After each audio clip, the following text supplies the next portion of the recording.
बिस्मिल्लाहिर्रहमानिर्रहीम। Urdu mag YouTube channel के प्यारे दोस्तों, अस्सलाम वालेकुम। प्यारे दोस्तों, इंसान पर जब सारे दरवाजे बंद हो जाते हैं तो फिर इसके पास सिर्फ एक ही दर खुला रह जाता है।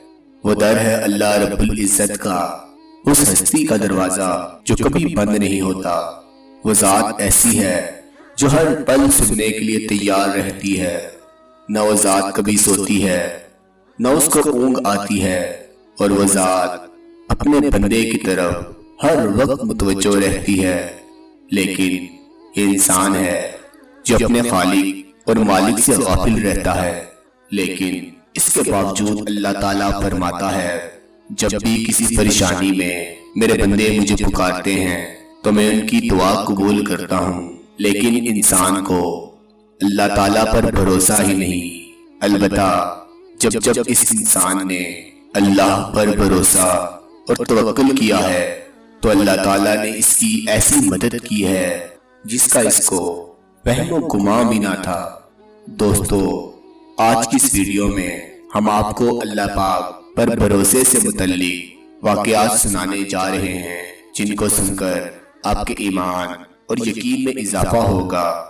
इस दौर में भी ऐसे इंसान मौजूद हैं जो अल्लाह पाक पर भरोसा करते हैं और अल्लाह ताला इनकी नुसरत और कफालत फरमाता है। और दोस्तों, ये अल्लाह पर भरोसा और तवक्कुल के वाक़यात सुनने के लिए हमारी आज की वीडियो को आखिर तक जरूर देखिएगा।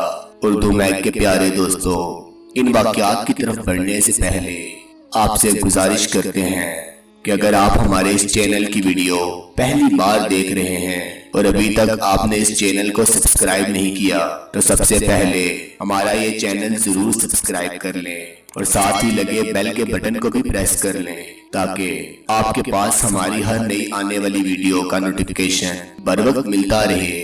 और अगर आप हमारा चैनल सब्सक्राइब कर चुके हैं तो अपनी राय को कमेंट के जरिए जरूर आगाह करें। तो प्यारे दोस्तों, इंसान जब अल्लाह ताला पर भरोसा कर लेता है तो अल्लाह ताला इसके लिए दरवाजे खोल देता है। इस हवाले से आपको एक मुअल्लिम जो कि सऊदीया में मुकीम है, उनकी कहानी सुनाते हैं। अतीक साहब कहते हैं कि पाकिस्तान में बेरोजगारी से तंग आकर मैंने सऊदी अरब जाने का इरादा किया। वहां पहुंचकर भी काम ना मिला। बीवी बच्चों से दूर रहने की आदत न थी, इसलिए मैंने बीवी बच्चों को भी बुलाने का इरादा कर लिया और फिर कोशिश के बाद वो भी मेरे पास सऊदी अरब आ गए।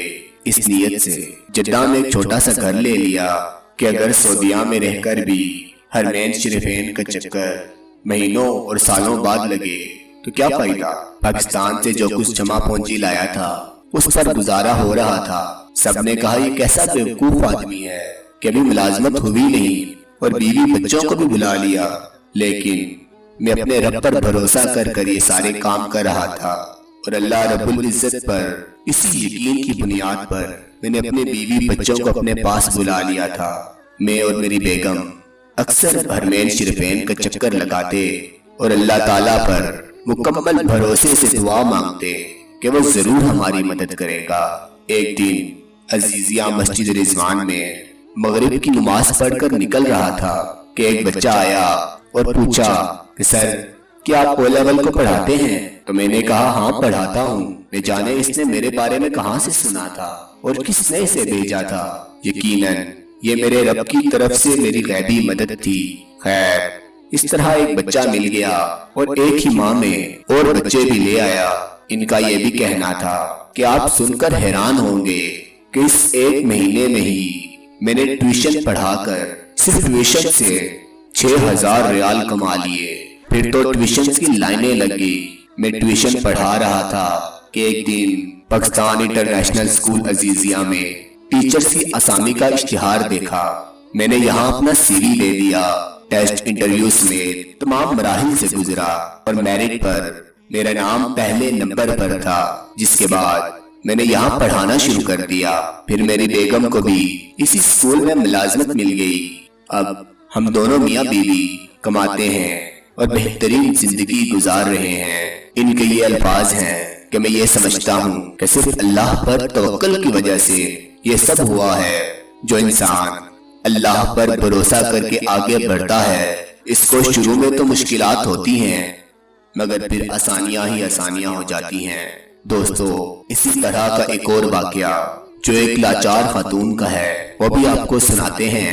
یہ کہانی ایک خاتون کی ہے جو بیان کرتی ہے کہ اس کا خاوند اس کو چھوڑ کر بتائے بغیر کہیں چلا گیا اور پھر میں اس کی راہ تکتی رہ گئی مگر پھر وہ کبھی واپس نہ آیا۔ جب میرا خاوند مجھے چھوڑ کر گیا تب میری گود میں ایک چھوٹی سی بچی بھی تھی۔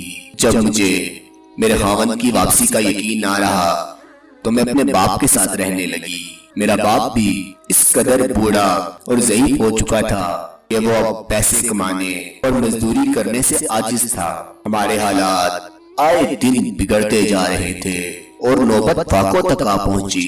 ایک دن میری بچی کو شدید بخار آ گیا، گھر میں کھانے کو کچھ نہ تھا، دوائی کے لیے پیسے تو دور کی بات تھی۔ میں سخت پریشانی کی عالم میں بیٹھی رو رہی تھی، ہماری مدد کرنے والا بھی کوئی نہ تھا۔ اچانک میرے دل و دماغ میں اللہ تعالیٰ کا یہ ارشاد چھا سا گیا، کون ہے جو مصیبت زدہ کی فریاد کو سنتا ہے جب وہ اس کو آواز دیتا ہے اور اس کی مصیبت کو دور کرتا ہے، جو کہ سورہ نمل کی آیت کے ترجمے کا خلاصہ ہے۔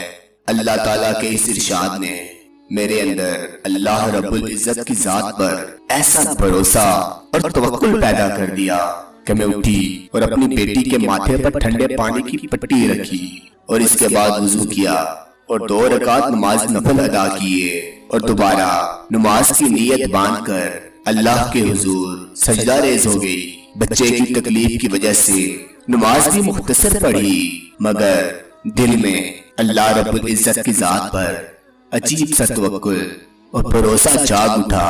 میں اسی عمل کو بار بار دہرا رہی تھی، 2 رکعت نماز نفل پڑھتی اور دعا کرتی، پھر بچے کی پٹی چینج کرتی۔ میں نے اس عمل کو 4-5 بار ہی دہرایا ہوگا کہ اچانک ہمارے دروازے پر دستک ہوئی۔ میں اور میرے والد صاحب دونوں پریشان تھے کہ رات کے اس پہر دروازے پر کون ہو سکتا ہے۔ والد صاحب نے پوچھا کون ہے تو باہر سے آواز آئی کہ میں ڈاکٹر ہوں۔ تو انہوں نے دروازہ کھولا تو ڈاکٹر نے اندر آتے ہی پوچھا مریض کہاں ہے؟ ہم دونوں نے بچی کی طرف اشارہ کر دیا۔ ڈاکٹر نے بڑی تسلی سے میری بچی کو چیک کیا اور پھر کاغذ کی چٹ پر کچھ لکھا اور مجھے تھماتے ہوئے بولا، لائیے میری فیس، میں چلتا ہوں اور یہ دوائی لا کر بچی کو استعمال کروائیں۔ میں نے عاجزی سے اس سے کہا کہ ہمارے پاس تو کوئی فیس نہیں ہے۔ ڈاکٹر کو غصہ آ گیا اور غصے میں بولا کہ اگر فیس نہیں تھی تو اس وقت مجھے فون کر کے کیوں بلایا؟ مفت میں تھوڑا ہی ہم چیک اپ کرتے ہیں۔ اس پر ہمیں حیرانگی ہوئی کہ ڈاکٹر کو فون کس نے کیا۔ البتہ میں نے ہمت کر کے ڈاکٹر کو بتایا کہ ہم نے تو کوئی فون نہیں کیا، بلکہ ہمارے گھر تو فون ہے ہی نہیں، ہمارے گھر کھانے کو کچھ نہیں ہے، تو ہم یہ دوائی کیسے لا سکتے ہیں؟ اس پر ڈاکٹر تھوڑا نارمل ہوا، پھر اس نے ہم سے پوچھا کیا یہ افتخار صاحب کا گھر نہیں ہے؟ ہم نے بتایا نہیں، ان کا گھر اس گلی کے دوسرے نکڑ پر ہے۔ تو وہ ڈاکٹر خاموشی سے چلا گیا۔ تھوڑی دیر گزری تھی کہ دوبارہ دستک ہوئی۔ وہی ڈاکٹر دوبارہ ہمارے گھر آیا اور اس نے کہا میں اس وقت تک نہیں جاؤں گا جب تک آپ لوگوں کی پوری کہانی نہ معلوم کر لوں۔ میں نے سارا ماجرا اس کو سنایا اور اس نے ہمیں تسلی دی اور خود جا کر مارکیٹ سے دوائی خرید لایا اور ساتھ ہی ہمارے کھانے پینے کے لیے بھی بہت کچھ لے آیا۔ اس نے اپنے ہاتھوں سے میری بچی کو دوائی پلائی اور جاتے وقت یہ کہہ کر گیا اب آپ لوگوں کو کسی قسم کی پریشانی کی ضرورت نہیں، میں ہر مہینے آپ کو ضرورت کا سامان پہنچا دیا کروں گا۔ تو پیارے دوستو، یہ اللہ پر بھروسے اور توکل کا صلہ ہے۔ جب انسان اللہ تعالیٰ کی طرف پورے یقین کے ساتھ رجوع کرتا ہے تو اللہ تعالیٰ ضرور اس کی داد رسی فرماتا ہے۔ پیارے دوستو، آپ سے گزارش ہے کہ اگر آپ کے پاس اس موضوع سے متعلق کوئی اضافی معلومات ہو یا کوئی نیا ٹاپک بتانا چاہتے ہوں تو اسے ہمارے ساتھ کمنٹس کے ذریعے ضرور شیئر کریں۔ اللہ ہم سب کا نگہبان ہو۔ السلام علیکم ورحمۃ اللہ وبرکاتہ۔